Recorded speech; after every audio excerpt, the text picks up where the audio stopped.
Hey guys, it's Melanie again, and we're talking about weight loss and fitness for beginners. So, how do you stay motivated? That's a question I get asked all the time. Like, how do you stay motivated? What keeps you motivated? Well, I'm going to give you my 5 tips on how to stay motivated in your weight loss and fitness journey. Because there are times, I'm going to tell you, speaking from experience, that it's like, yeah, let me just be done. Let me just throw in the towel and be done because this sucks and I'm not getting anywhere. You feel like you're spinning your wheels. I have been there. So I'm giving you my tips, my biggest tips, and why these are the biggest tips. So number 1, write it down. I know it sounds silly, write it down. Because if you can't write it down on a piece of paper, like you probably can't see these things, but this is stuff that I need to get done written down.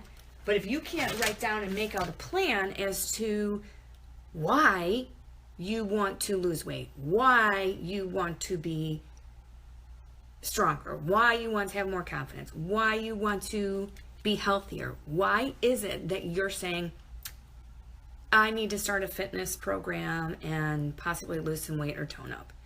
It's not just, well, because I want to lose weight. Sure. You know what? I bet 98.88888% of the people on this planet want to lose weight. Okay, why do you want to lose weight? My why? I have heart disease in my family. I don't want to get it. Plain and simple. I just don't. You've heard my story before, and that's exactly where I'm at with it. I just don't want to have those illnesses. So mine is basically for my health, okay? Create a routine.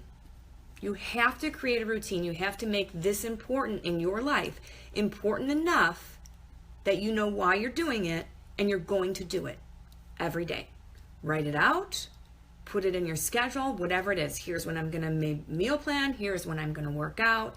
Here's when I'm going to read a little bit on health and fitness. You know, you have to figure it out. So create a routine, because right now, the bad habits that you have are what aren't getting you the results you're looking for. So maybe you have to change some things. You have to change your habits. You have to switch up your routine. I stopped drinking pop, and I have not eaten fast food in I don't know how long, okay?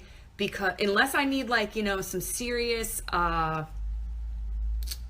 cleansing of my colon, I probably wouldn't eat it, because I know that my system would go into shock and I would flip out and be on the floor in the fetal position in the bathroom. So that was where I was like, okay, this is my new routine. Fast food is not an option, and neither is pop. Eliminate some of the things. I talked about that, you know, yesterday with how am I supposed to eat, and I talked about you just have to make some healthy changes. Add that into your routine. Don't focus on the scale. Oh gosh, I can't tell you how many times I've stepped on that scale, how many times in a day I will step on that scale and I will flip it off and I will cuss it out. And I have put that thing in the closet at times. I seriously have. And I'm going to tell you what, while it was in the closet, I saw the best results. Because I wasn't freaking out about a number. You are not defined by this number on the scale or the number in your clothes. Whatever that tag says, that doesn't define you. What you need to focus on is where you're going with things. How do you feel? How do your clothes fit? Are you stronger? Can you work out a little bit longer? Do you feel better because you're changing some of the things that you do on a daily basis as far as eating, hydrating yourself, those kind of things? There are other measurements that you can take that will change before your scale changes. Your scale may never change but a pound or 2, but you may drop a few sizes in your clothes. You may lose a few inches here and there. This is how it goes. You have to trust the process. You have to know that it's not that stupid number on the scale. And if that's the only thing that you're going by, I'm telling you firsthand, you're setting yourself up for failure. I'm not kidding you. I know a lot of people who are like, you know what? I don't even weigh myself. I don't weigh myself because I obsess over it too much. And I have been there, have done that, and it could be creeping up on me again. I don't know. It's maybe time to put the scale away and figure out some other things to keep track of and how to measure your progress. The scale is a big fat liar. Be patient. You guys, this doesn't happen overnight. This is not, like I said, this is not drink the magic potion and lose the magic weight and burn the magic fat overnight. You're not going to see the results if you're not patient. It takes time. You should not lose weight so fast because it's not healthy.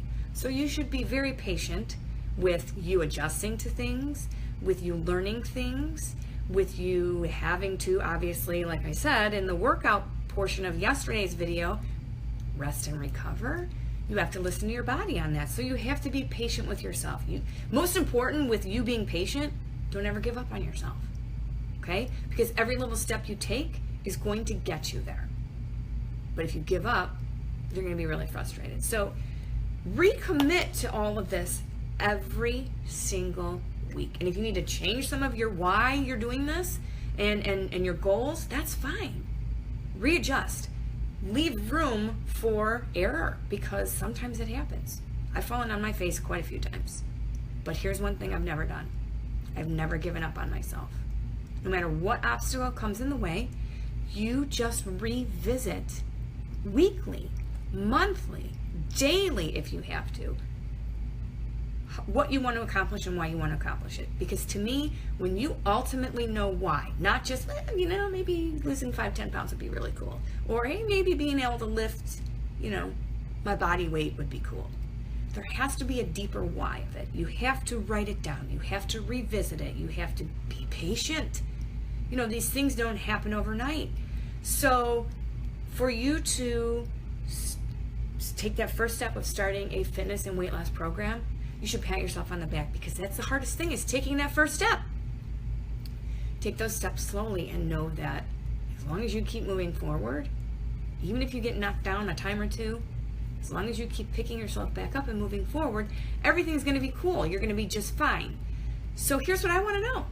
I want to know, how are you staying motivated with your health and fitness and weight loss? What keeps you motivated? I want you to comment below and let me know because I love to hear it.